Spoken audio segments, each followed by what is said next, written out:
Olá, Traders Club, tudo bem? Hoje a gente recebe aqui no TC Gestor o Sérgio Machado, um gestor com mais de 30 anos de experiência no mercado financeiro, que atua na SF2 Investimentos. Vai dividir com a gente um pouco sobre a estratégia do fundo e também suas visões sobre o cenário no Brasil hoje.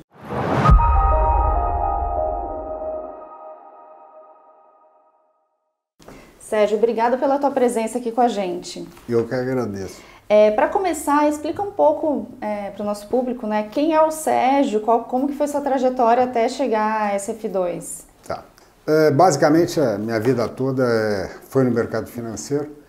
Eu comecei, como quase todo mundo, como analista de ações lá no tempo dos dinossauros.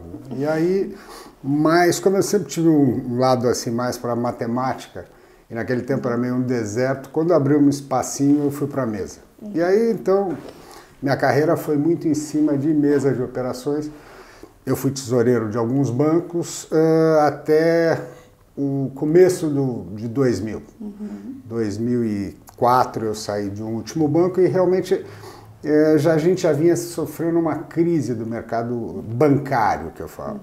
A gente teve uma concentração muito grande e aí os desafios começaram a ficar meio complexos. Você tinha muita gente nova entrando e uma coisa meio pausterizada.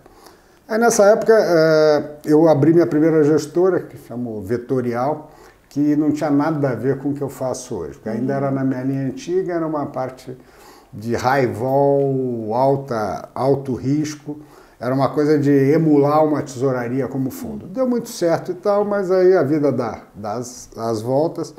Em 2012 eu vendi minha participação e fui para uma outra fase. Aí eu fui ajudar um grupo que estava montando uma estrutura nova e eles estavam querendo justamente aquilo que eu nunca fiz, que era uma coisa mais suave, com risco menor, porque já era um negócio de risco muito alto e eu que deveria cuidar do dinheiro proprietário, né? Então com baixo risco. E a ideia foi mais ou menos em cima disso, tentar criar alguma coisa nova, né, nessa linha.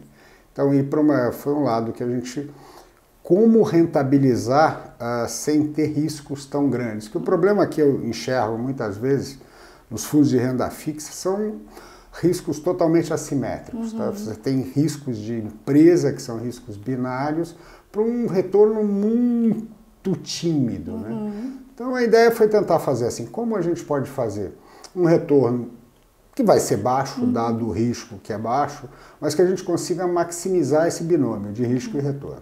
E como que vocês fazem isso? Então, aí foi que a gente começou assim. Primeiro, da minha própria formação no mercado financeiro, eu aprendi duas coisas. Primeiro, respeitar crédito como aquilo é uma ciência inexata, extremamente difícil.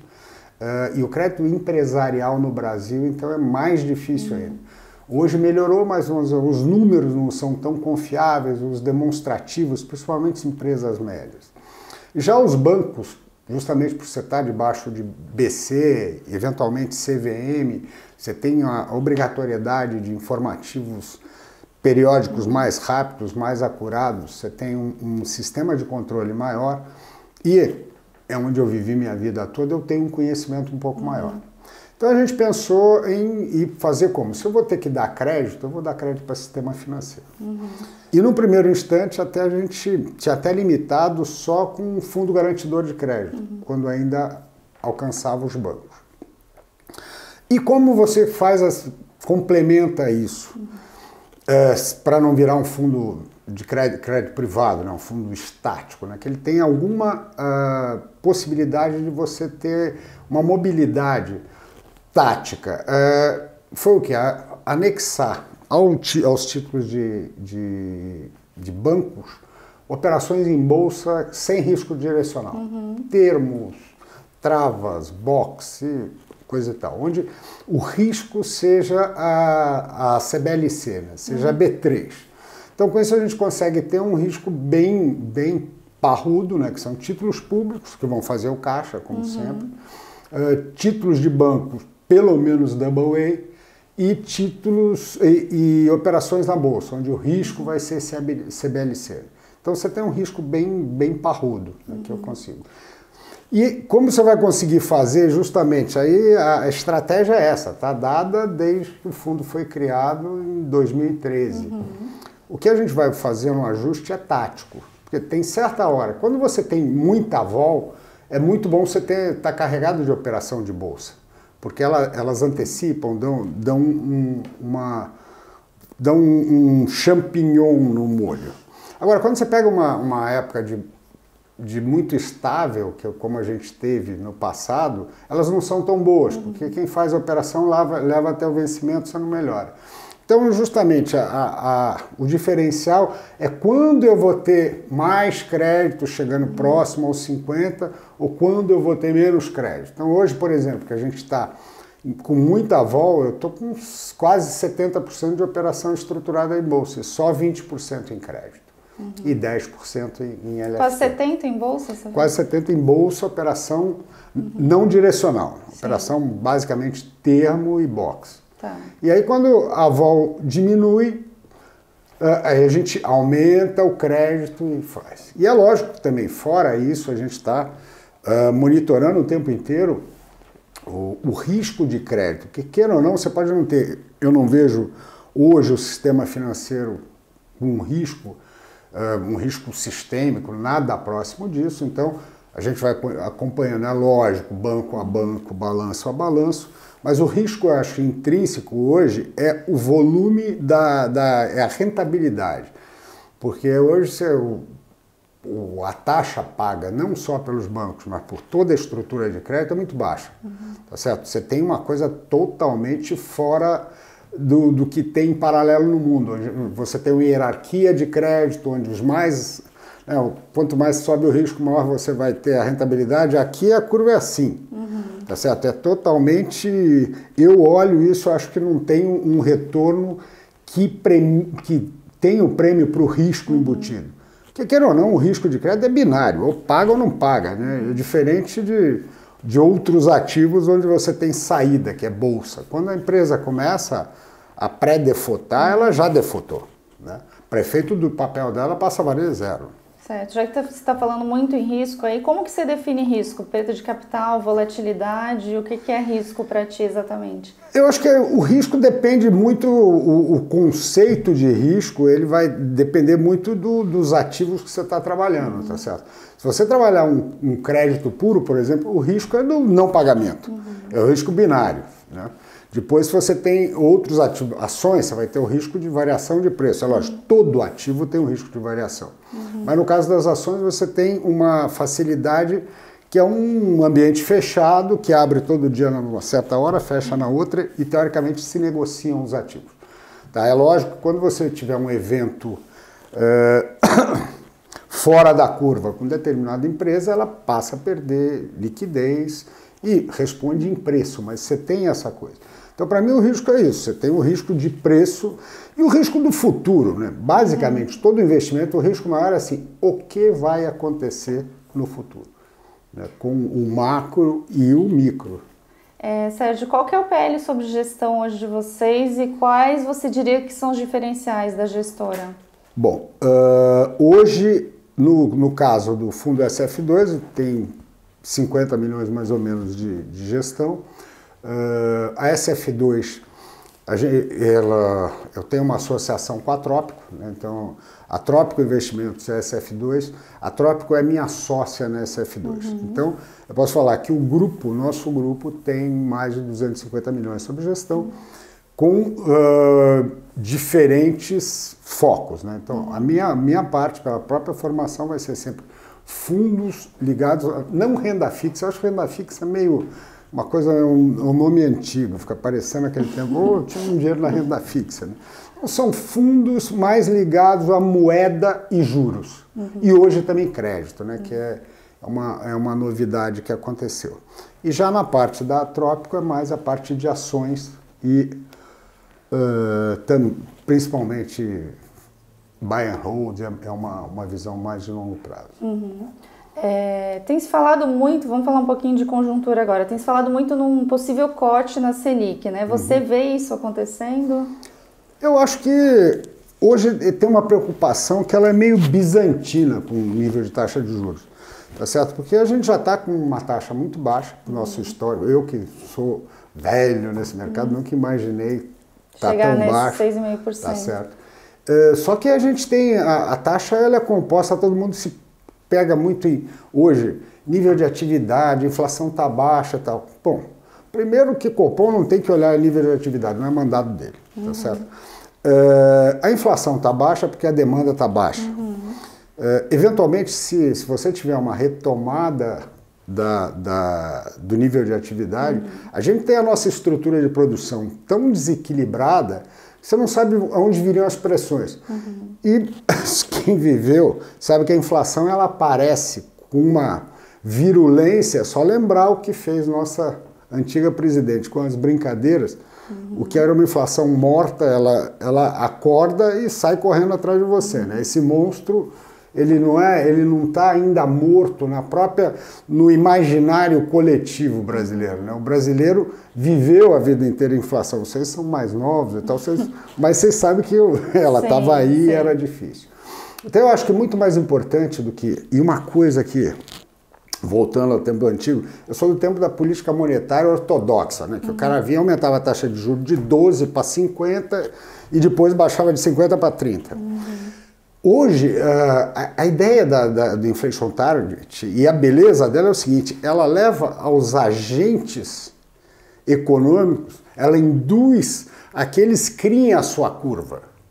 Ou seja, ela é uma curva muito mais autóctone ao mercado. Eu acho então não é função dele induzir a curva puxando, ele tem que dar o caminho e o mercado que vai baixar a taxa de juros.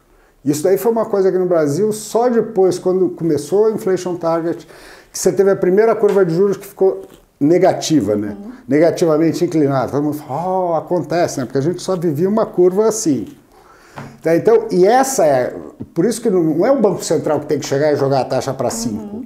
É o mercado que tem que jogar essa curva para 5. Aí quando ele jogar para 5, a cabeça cai. Tá? Então tem uma inversão de valores. O Banco Central não é pai de ninguém, tá certo? A economia, ela tem que, vamos dizer, os agentes têm que sentir a segurança para fazer isso. E esse é o grande barato da coisa. Então é uma briga e também é um negócio meio engraçado. Caiu de 14 para 6, a economia não acelerou. Agora, no meio de uma tremenda de uma insegurança, vai baixar de 6 para 5 e vai acelerar. Give me a break. Tá certo? Tá certo. Como que tu avalias o governo, o cenário macroeconômico, né, desse novo governo de janeiro até agora? Bom, ainda muito curto, né? A gente tem... Primeiro está sentindo... É um governo meio tateando, todo mundo tateando todo mundo. É o governo dentro, a velha política, a nova, as cobranças, alguns deslizes, é lógico. Mas alguma coisa está sendo feita, a gente sente. O problema é assim, tem um grande totem, né, que é a reforma da Previdência. E mais importante que o fato é a versão do fato. A partir daí então, enquanto a reforma da Previdência não passar, alguma reforma, o tipo que vai passar, porque senão um dia o barco para, nada acontece, né? Porque na verdade o que a gente tem problemas fiscais monstruosos, a gente tem, né, gastos engessados, a gente tem velhas práticas, você tem muita coisa a limpar. Né? Mas o importante é a gente conseguir ancorar as expectativas, né, para poder... E eu acho que assim, tem uma equipe boa, Paulo Guedes tem um especial apreço.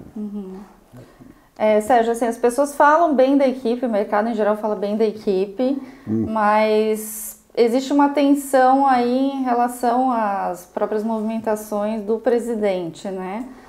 Tu acha que diante disso tudo a reforma vai adiante, vai no tempo que as pessoas gostariam que fosse, vai desidratar muito? O que tu esperas? Esse é complicado, né? Esse negócio de desidratação, tem muita gente que morreu de sede cantando que é desidratar um ou outro e tal. Eu estou partindo muito mais numa linha de racionalidade, que eu acho que, queira ou não, as pessoas sabem que se não houver mudanças, se não houver uma mudança no direcional, uma hora sabe, a gente vai ter uma crise muito maior, né? Você vai ter ou pelo lado vai ter que se emitir um monte de inflação, ou então vai travar tudo, ou seja, qualquer coisa ruim.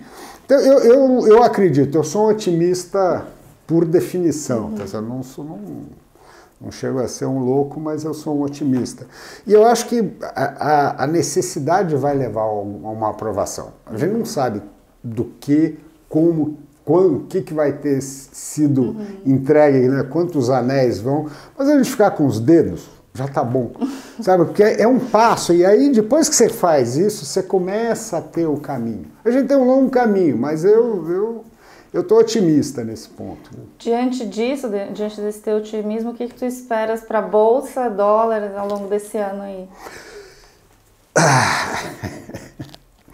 É aquela história, voltando um pouquinho ao risco, às vezes o problema não é como vai, não é para onde vai, é como vai. Né? Você pode falar, o dólar, o pessoal adora falar, o dólar em dezembro vai, eu não sei como é que vai estar, o dólar semana que vem, tá certo? O que eu acho que nessas análises vale a gente falar assim de tendências, né? Sim. Se você tiver um atraso